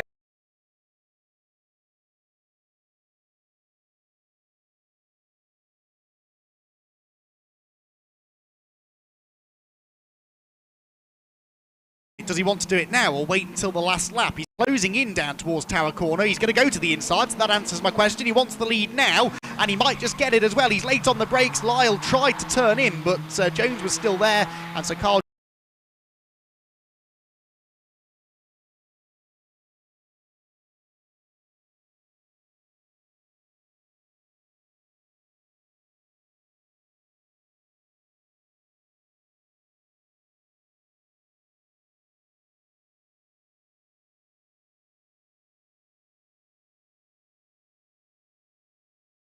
well, if he can break the toe, that could give Carl Jones his second win of the year. He's come on strong, hasn't he, Carl, over the last couple of events? He had his first podiums, actually, at Brands Hatch last time, a win and a second-place finish, first podiums of the season anyway, and now here he is looking to try and back that up with another race victory. He's been consistent all season, but if he's going to win a championship, he really needs to start winning more races. He's going the right way about it now. And it's particularly keeping it on the road when you get drivers like McConaughey and Air who are in these unfortunate situations. That's what keeps it there, because even if you have a bad day, just banking points can be crucial, because anything can happen to your championship rivals, and that can really prove crucial towards the end. So that's where every single point quite literally counts as you come towards those last few meetings. You have to keep it on the road, you have to be there at the flag to get those points. Now, these two still haven't finished battling for third place, with these two being William Brunt and Wes Payne for third place. So just for those, a benefit of possibly watching trackside, it's the golf-coloured car and the sort of shiny pearlescent car in fourth position going at it. Meanwhile, for the lead, they're side by side again with Stephen Lara going at it, getting back into the lead before they get back towards Tower Bend as Carl Jones outbreaks him on the inside line. There they are on screen if you're watching on the stream.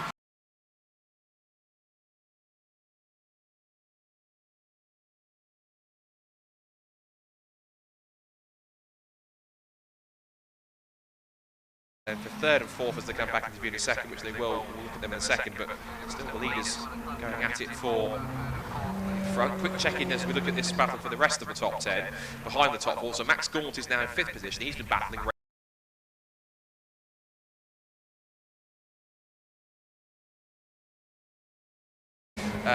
couldn't quite catch who it was exactly, but it's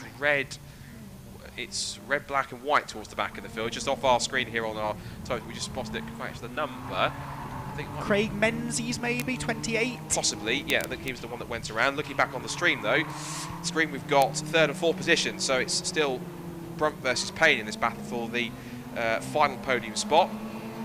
So I think, yeah, you might be right. Yeah, it looks like Craig Menzies, looks like it fit there was a 20 out on the side. So Craig Mingus holds on for 7. Well, you drop back down towards the top 20, I'd imagine, after that spin. Down the pit straight for third place, but on to the penultimate lap of the race, it seems.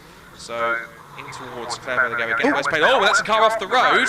Now then, that is, I think it was Carl Jones made the mistake, because they're still running first and second, but Carl Jones ran wide on the exit through Clairvaux, so now you'll see them when they come back on the screen, there'll be a big gap. We're looking at the battle further back between, I think that's going to be Clay Fan, Fraser Jones, Tim Steele, I think also in there somewhere still is Peter Wales. So they're having a scrap over, well, that's now 9th down to 12th position. McLean's in there as well somewhere in car 61. I think there is McLean in car 61. So watch out for him as they come up through the right-hander in through the complex. But that's a big dust cloud.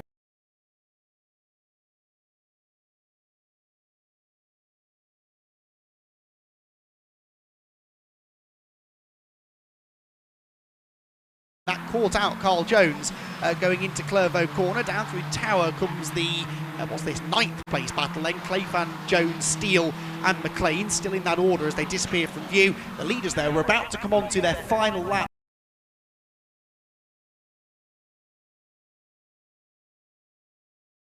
His way around to the hairpin, and Carl Jones actually has almost been reeled in there, look, by the 3rd and 4th place cars, William Brunt and Wes Payne. So a three-way fight for second about to kick off, I think, leaving Stephen Lyle free to take his first win. And I tell you what, Stephen Lyle, if he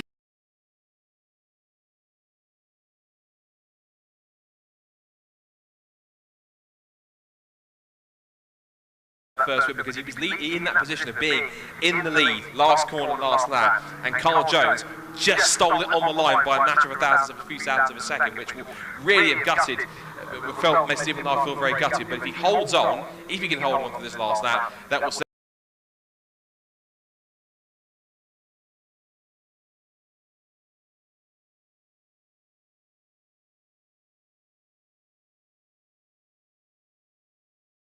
William Brunt, they're closing in, so Carl Jones is second place. He's not actually fully sorted. He could be losing this down to 30, even 40. He could be off the podium after all this, Andy, after so long chasing behind Stephen Lyle, battling with the lead. Ironically, if he can't stay ahead of him in the last few laps, he might have been on the podium at this stage.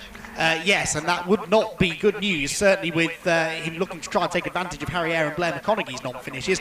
Paul Herndon, by the way, just had a big spin coming out of the hairpin. He has rejoined. None of this, though, matters to this man, because the race leader is Stephen Lyle. He's got only 3 corners to go now. He can cruise home from here because Carl Jones was 5.8 seconds behind him at the start of the lap. He turns into that final complex of corners, and this is going to be a really well-deserved first victory of 2021 for Stephen Lyle. And as we've said, he's dropping no points really so far this year, so he is in a good position for the championship. Certainly is. He just missed out at Brands Hatch, but no one's denying him this morning as they go up towards the checkered flag for the final time. Finally, Stephen Lyle will head to the checkered flag as a Caterham race winner. He wins the first race of the weekend for the Caterham 7.270R Championship. Carl Jones is second, and after William Brunt, I was getting a bit animated physically in the commentary box whilst Andy was talking there, is because William Brunt went wide through the exit of the complex, hitting with that long left-hander. He lost out the chance to get third place. It goes to Wes Payne in the end, so Payne gets third, Brunt gets fourth, and it's Gaunt in 5th position. Morgan Cresswell, it should be then Curtis, Clayfan, Jones and Steele who round out the top 11 cars to come across the line. In fact, they do in that order. Paul McLean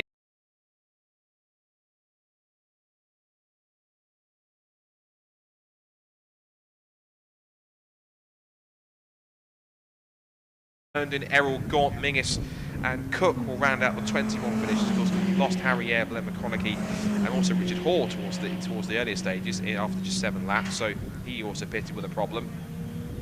But ever entertaining his case.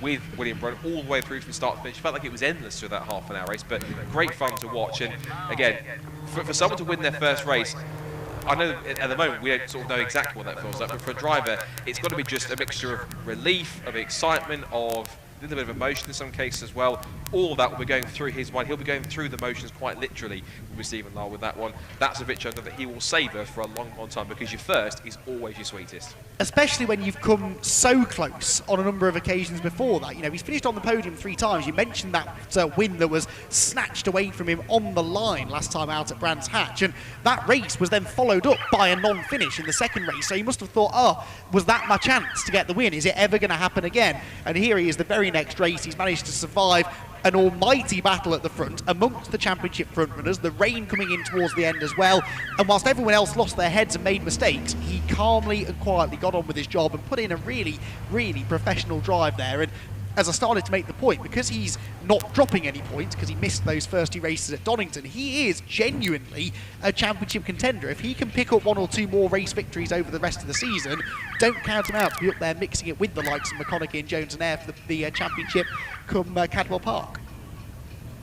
Absolutely so. So let's quickly just remind you of the results then. So Stephen Lyle does indeed take his first Caterham victory in the 270R Championship, and he does it by 4.5 seconds from Carl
Uwe Hoffmann's Lotus that have just dominated the season so far.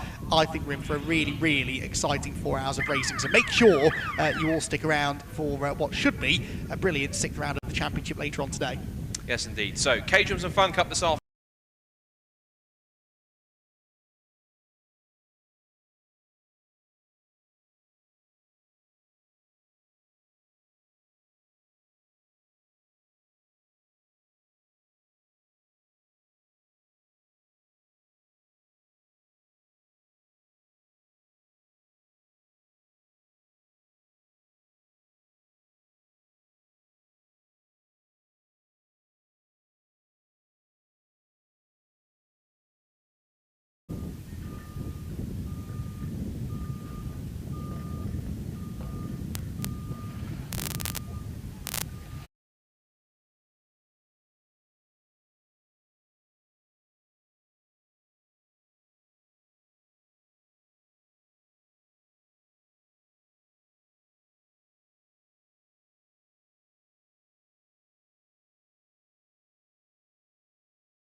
Cooling goes?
So good afternoon everybody, welcome back to racing here at Croft Circuit in North Yorkshire for this afternoon's action. 2 races in store, the third of our Caterham Motorsport races coming up being the Caterham Roadsport Championship, and then the 4-hour Fun Cup Endurance race to come up later on this afternoon to round off today's action. Scott Woodward's here on comms, Andy McKeon will be joining me very shortly as well for this race, and then our 4-hour Fun Cup race.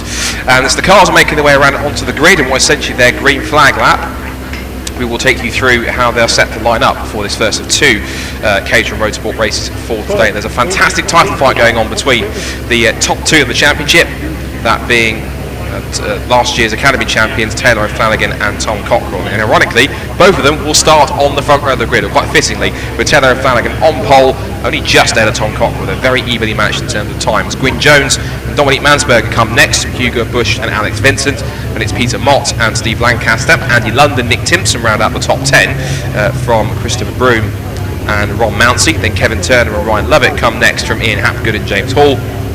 Andy Berg and Sam Gibbons are next from Chris Griffith and Simon Arnold. Then Adrian Mariadis and Marcus Eels round out the 22-car grid that we have coming into the weekend. So, the battle at the front of the field in the championship, 4 points on drop score separate Taylor O'Flanagan in the lead and Tom Cockrell in second place. They are the 2 main men, but watch for the likes of Hugo Bush, Gwyn Jones and Dominic Mansberger. All 3 of them will be in the mix to try and spoil their party and gain key points. Quick ID check, Taylor O'Flanagan's car is the yellow car in pole position on the driver's right-hand side of the grid, and then to his left he will have the red and white car of Tom Cockrell, but then watch also for the grey and orange car Hugo Bush, which if you're watching on the stream is just on the 3rd row of the grid. Gwyn Jones's car is the red car with the black stripe on the 2nd row of the grid, and alongside him to his left with the black and green car of Dominic Mansberger from Germany. Marcus here was the last couple of the cars getting into position. Just Chris Griffith and Adrian Mariadis just trying to find their way into their grid slots. It'll be a 20-minute race, and all these drivers are in their 2nd year of racing out of the academy. They've had some small upgrades, including different tyres, a different anti-roll bar to make them a little bit quicker, around about a second or so quicker than the academy cars they had last year. As the green flag flies at the back of the field, the 5-second board goes up, and we're all set for the first of the Mission Motorsport Caterham Roadsport Championship races here at Croft. Red lights are on. Who's going to win the sprint down towards turn 1? Well, it's a great start from pole from Taylor O'Flanagan, and a great jump also from the 2nd row for Dominic Mansberger. They're 3 and 4 wide off the grid already down towards Clermont for the first time, and then Flanagan will get the whole shot side by side for 2nd place, and it's Mansberger around the outside. Mansberger into 2nd place, Cockrell 3rd, Gwyn Jones is 4th, and Hugo Bush is down to 5th. They're all jostling for racing room. Ron Carr winning by number 12, that's Ron Mounsey.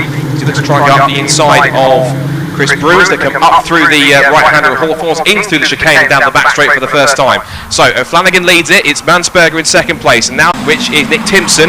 But down into the right-hander they go. There goes Gwyn Jones, number 97, and sliding out wide there is Tom Cockrell, who will just about hold on to the car, but he loses the clock, and they're going to head down towards the right-hander at Barcroft, and then the sunny corners, and there on screen, if you're watching on the live stream, is the yellow car of Taylor O'Flanagan, followed by Mansberger in 2nd place. So these 4 or 5 drivers at the front have been arguably the class of the field. There have been a couple of drivers getting into the mix, such as the likes of Alex Vincent. Nick Timpson's been there in many cases as well, but a couple of drivers also starting to find some pace, like Peter Mott and Steve Lancaster. But it's this sort of collective of cars at the front that's been dominating the way. And Taylor O'Flanagan, as you mentioned, one of the 2 Academy champions from last year in 2020, has been the pace setters, and 4 points separate them on those drop scores as we go into this crucial second half of the season. Down the pit straight then, on towards the right-hander at Clervaux for the 2nd top across the line. So Flanagan does indeed lead. It's then Mansberger up to 2nd, Jones 3rd, Cockrell 4th. But then, how long is that going to stay in place? Because here comes Cockrell making a dive up the inside a little bit later on the brakes through the right-hander at Clervaux over that bump in the middle of the apex, which can really unsettle cars, and has been unsettling them all the way through qualifying the first couple of races today. Come up through the right-hander at Hawthorns, back onto that back straight, out of the S's, and now it is slipstream aplenty down towards Tower Bend. The top 2 try to break away as we watch Alex Vincent being chased down by 49 Steve Lancaster. Meanwhile, here comes Mansberger, the black and green car, trying to make a move. Back up the inside for 3rd goes Gwyn Jones into Tower. Cockrell will try and hold on around the outside where he slid wide last time. He's got the grip and he's got the confidence on the exit, and Hugo Bush is sniffing around trying to pick up not just 1 but 2 places. They almost go breathe in 3 abreast into Jim Clark's, and it does work for, it is initially worked for Hugo Bush, but the one that really lost out of that was Tom Cockrell. He backed out of it and lost places both to Hugo Bush and to Alex Vincent. So in one move, Cockrell's gone from one lap, he's gone from 4th to 3rd, then back to 4th. They're going now down to 6th. So he's lost 3 places. Oh, and off the exit of the last corner of the sunny out, Gwyn Jones has lost one of his rear wings. So I think the car was leaning on the exit over the curb. It seems to have smashed that left rear wing and off it's come. So it won't affect him too much aerodynamically, but it'll certainly be a bit of a nuisance that he's a little bit lighter on that car in terms of one of his rear wings has gone. So out of the hairpin come the leaders for the second time. And now the top 2 are trying to break away already. We're seeing here, I think Steve Lancaster trying to line up Alex Vincent, car number 17. There he is. It's the fastest lap of the race on the first proper flying lap around this time for Dominic Mansberger. So he is nearly 6/10 of a second behind. Meanwhile, Hugo Bush has come under threat from Gwyn Jones, who again goes back up the inside, holds on to the position, and Cockrell thinks, right, I'll get that place back if you don't mind, tries to go up the inside of Bush and can't make it stick. And here comes Alex Vincent in the grey and green machine number 17 as they turn up through the S's, also getting involved there. The 2 yellow cars behind, that's Steve Lancaster and Peter Mott, and that's the battle now it's developing from 3rd all the way down to 8th position in one group. There's the top 2 in front. Now here comes Hugo Bush. He wants that pass to get up the inside through Tom Cockrell and add to his misfortune in the other few laps. And sliding wide and out of Tower Bed is number 96. That's Peter Mott off the road. Loops it around the complete 180, waits for a gap in the traffic, but he'll be down to pretty much last and 22nd position, no doubt. So that's a disaster for Peter Mott after he was running so high in the top 10. He rejoins 20th, I think just ahead of Marcus Arnold and Mariadis, I think, towards the back of the field. Coming up towards the first 5 minutes of completion, and it's still Flanagan from Mansberger. Then it's Gwyn Jones leading on 3rd place, but you've got to be careful on that curve because we did have it was Harry Ayer did exactly the same thing where he ran wide on the exit of Sunny Out, and by hitting the curve it seemed to smash one of the rear wings off his car, which I thought was making it look like it looks like a big incident when in fact it's just them losing a piece of bodywork. But nonetheless, it's certainly not something that will certainly hinder him a little bit, and we'll try and make the best of the slightly lighter car he's got underneath him thanks to that lost that rear wing. So there's Tom Cockrell on screen to come back across the line to end lap 2, so end lap 3, and it's now Mansberger again with another new fastest lap of the race. He's dipped inside the 135s now, 134.957. Now 3rd place battle is still Jones number 97, Hugo Bush in car 22, and it's the Tom Cockrell who is in 5th position in the race, but of course he's 2nd in points coming into the weekend. 4 points between them on those drop scores, and overall scores before you take you drop any points, there's a gap of 7 points between them. So that's the battle that's going on, and right now it's advantage to Flanagan as Hugo Bush goes for it again up the inside, making a dive into Tower on Gwyn Jones on the inside line, and he slots through neatly into now 3rd position. Now the question is, if he can shake Jones and Cockrell off quick enough, can he start to charge along and catch after the 2 cars in front, being Taylor and Flanagan and Dominic Mansberger, who are in a race of their own currently. You see them on screen on the live stream here down towards the complex of Barcroft and into Sunny Inn. But whether or not Hugo Bush can not only just catch them, but whether he'll start to bring the rest of that chasing pack with him remains to be seen. He's got plenty of time to do it, 14 minutes left in order to pull that gap in a little more. Steve Lancaster on screen, that's on car 49, he's back in 7th position. Rest of the top 10 is Andy Lund in 8th, 9th place for Nick Timpson and 10th for Christopher Broom. So a strong top 10.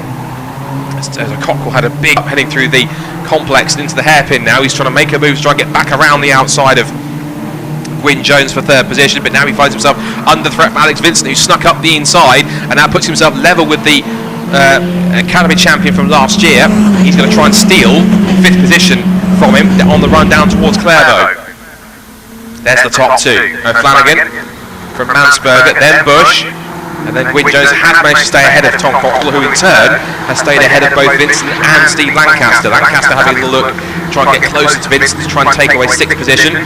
Further back is Nick Timpson, who was a little slow going through Hawthorns, whether he missed a gear or went off the road and had to try and regather it, but he wasn't going as quick as he should have been. He's lost out a couple of spots now. He's lost out to cars 5 and 12, so that would have been Chris Broom and Ron Mounsey, so he's dropped behind 2 spots from 9th down to 11th. So less than 13 minutes left to go in this first Caterham Roadsport race. And as we say, these cars are in their 2nd year of competition, having been out of the academy, as are the drivers. So this is a championship that's only for academy graduates and rookie drivers for this year, and so this really gives the chance of drivers who competed in both academy groups to race together on track at the same time in a championship scenario, whereas before when they've done that, the first time we got a chance was in the non-championship Autumn Trophy race, which is usually an annual race which the two academy groups will competing together on one grid for the first time they do so in proper competition. As they make their way out through the complex, still watching Hugo Bush under threat from Gwyn Jones and Tom Cockrell. Cockrell's not too far away. He's got a little bit of damage on the right rear wing of that number 59 car. Maybe had a bit of a nip from somebody behind him. But now with a super exit from the hairpin, he's right onto the roll cage of Gwyn Jones down the pit straight. He'll have a look to the inside line to try and make the move. Cockrell does indeed in the process set the fastest lap of the race of a 1:34.592. There's O'Flanagan and Mansberger. For third, there's Hugo Bush. And for fourth, up the inside over the bump in the right-hander at Clairvaux goes Tom Cockrell. Another place regained for Tom. Now his next target is going to be to try and repatch and repass Hugo Bush, who's trying to pull away here in third position. 11.5 minutes to go as they head down the back straight up towards Tower Corner. So we're looking at 4th, 5th and 6th now. Cockrell, Jones and Vincent. And again, Jones just sniffing around trying to reclaim the place. Just a bit further back is Steve Lancaster under threat now from Andy Lund in car number 2. The black car with the orange stripe and the orange roll bars. A decent run so far in 8th position.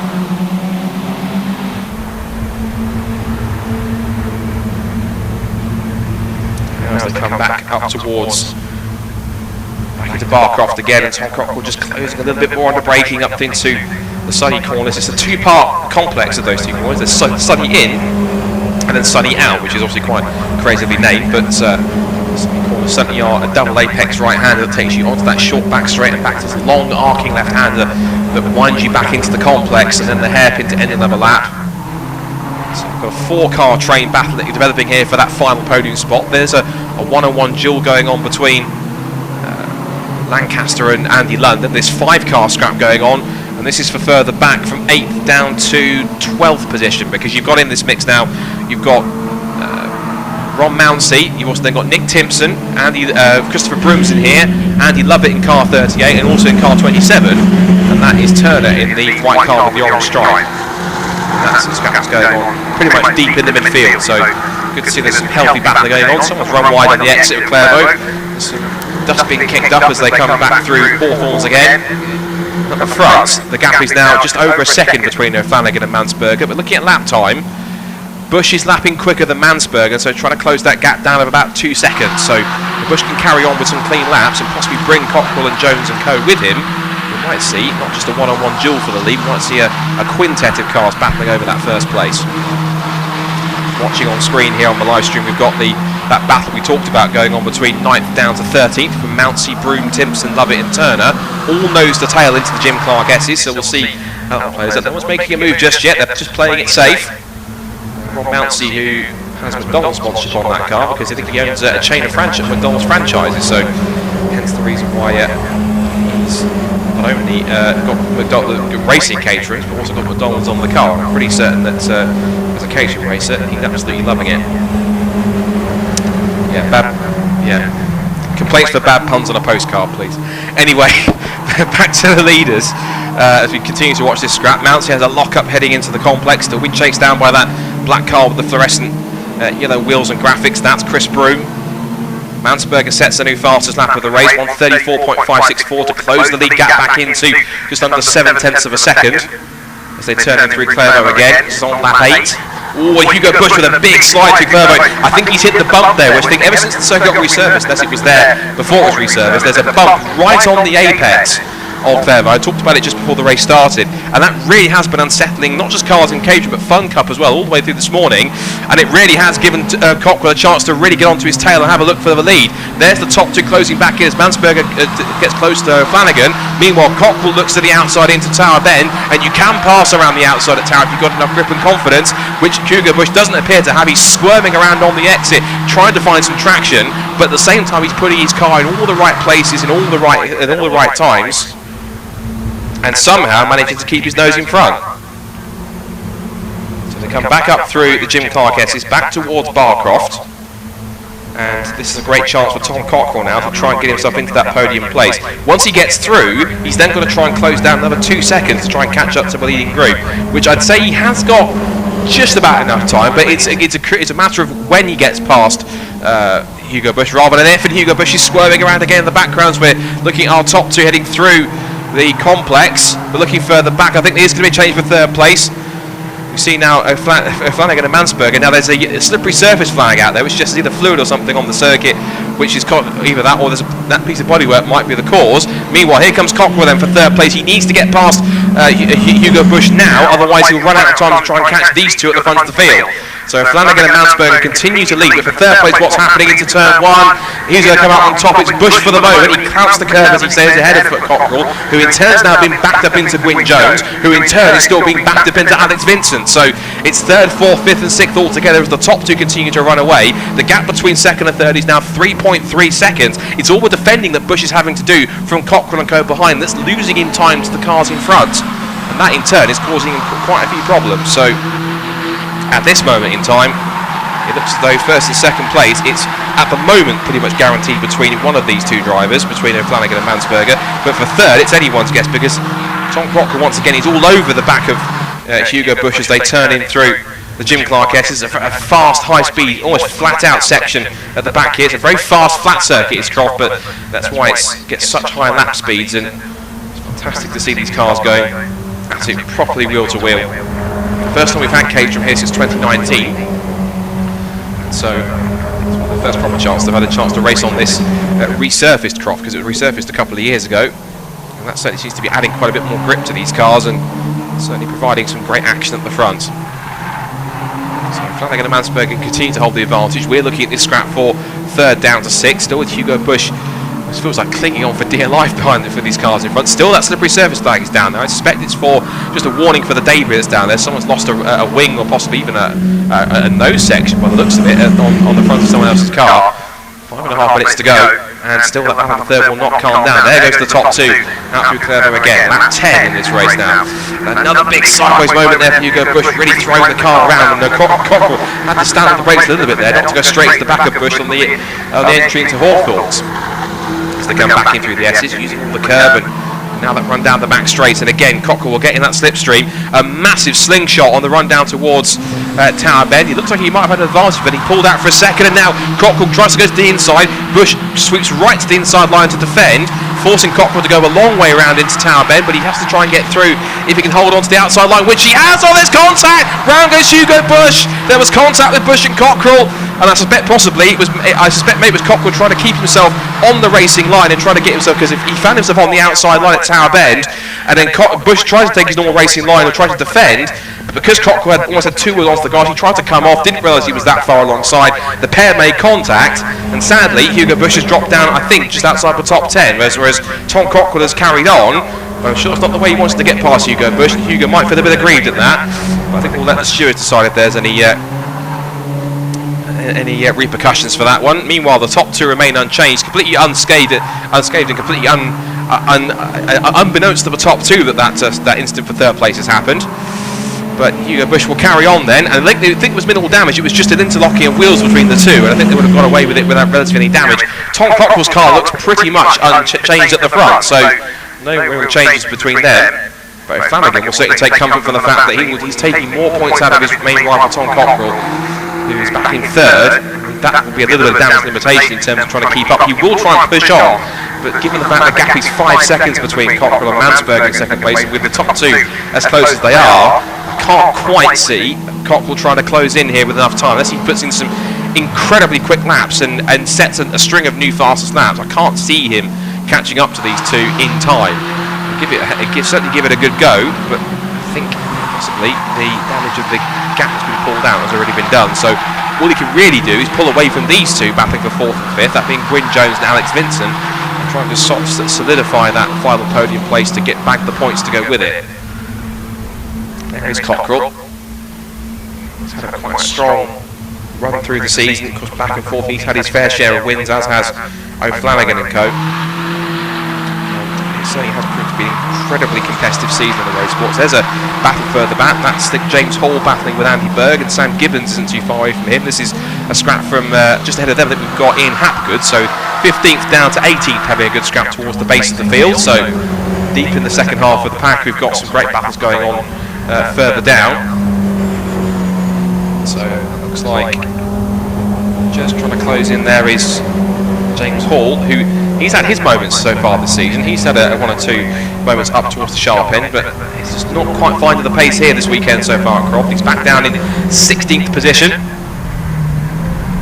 And now there's a scrap there. Andy Berger's trying to get up the inside of James Hall. Couldn't quite make that stick, but he's going to try and hold around the outside and Sam Gibbons gets a good view here of this battle that's going on. He will certainly be there to pick up the pieces if anything happens. Still just over 2 minutes left to go in this race, so not long left, about 2 more laps. One car that's heading for the pits. I think that's Nick Timpson coming in, so problems for Nick as he will be what was 9th place. He's now out of the race, it seems, and in the pit lanes, or at least a problem that's brought his race to a premature end, or at least we'll have to see him fix it to try and get into the end, but he will drop right down to the tail of the field, down to 21st position, because we have lost one car, being Marcus Eels in the pit lane with a problem. So a minute and 40 left on the clock in this first Mission Motorsport Caterham Roadsport Championship race, and it's still Taylor O'Flanagan who leads by 0.6 of a second, and Cockrell, who is still 5.4 seconds back and surviving that contact with Hugo Bush on the exit of Tower Bend. He's managed to hold on to that final podium place, and he will do everything he can to make sure he's bagging a strong amount of points. So again, looking a little bit further back, that is car 51. That is Simon Arnold.